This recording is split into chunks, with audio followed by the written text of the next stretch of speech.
শেখ হাসিনা পালিয়ে গেছে, শেখ হাসিনা নাই, শেখ হাসিনা চলে গেছে, শেখ হাসিনা পালায় না।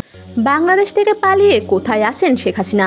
ভারতে প্রায় 600 কর্মী সুরক্ষায় রয়েছেন শেখ হাসিনা। তবে পালিয়ে যাওয়ার 45 মিনিট আগে ভারতের প্রধানমন্ত্রী নরেন্দ্র মোদীর সাথে যোগাযোগ করেন শেখ হাসিনা। এরপর নরেন্দ্র মোদীর পাঠানো সামরিক হেলিকপ্টারে উঠে ভারতে উড্ডয়ন করেন তিনি। বর্তমানে তিনি নয়াদিল্লিতে অবস্থান করছেন।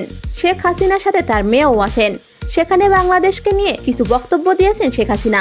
বাংলাদেশে চলছে বঙ্গবন্ধুর মূর্তি ভাঙচুর। এই নিয়ে শেখ হাসিনা বাংলাদেশের উদ্দেশ্যে বলেছেন, জাতির পিতার ছবি নিয়ে অপমান করেছে, এত সাহস কোথা থেকে পায় আমি জিজ্ঞাসা করি। এবং তারা সেখানে কিছুই করতে পারলো না কেন, সেটাও বড় প্রশ্ন।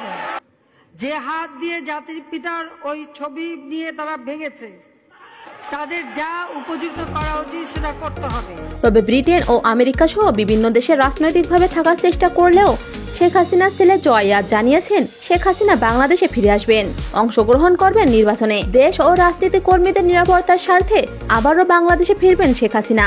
তবে আমাদের নেতাকর্মীর উপর যেভাবে হামলা হচ্ছে, এই পরিস্থিতিতে আমরা হাল ছেড়ে দিতে পারি না। অন্যদিকে ভারতের প্রধানমন্ত্রী নরেন্দ্র মোদী বিভিন্ন রাজনৈতিক দলের সাথে বৈঠক করেছেন শেখ হাসিনাকে ভারতে আশ্রয় দেওয়ার জন্য এবং বাংলাদেশ থেকে হিন্দু শরণার্থী গ্রহণের জন্য।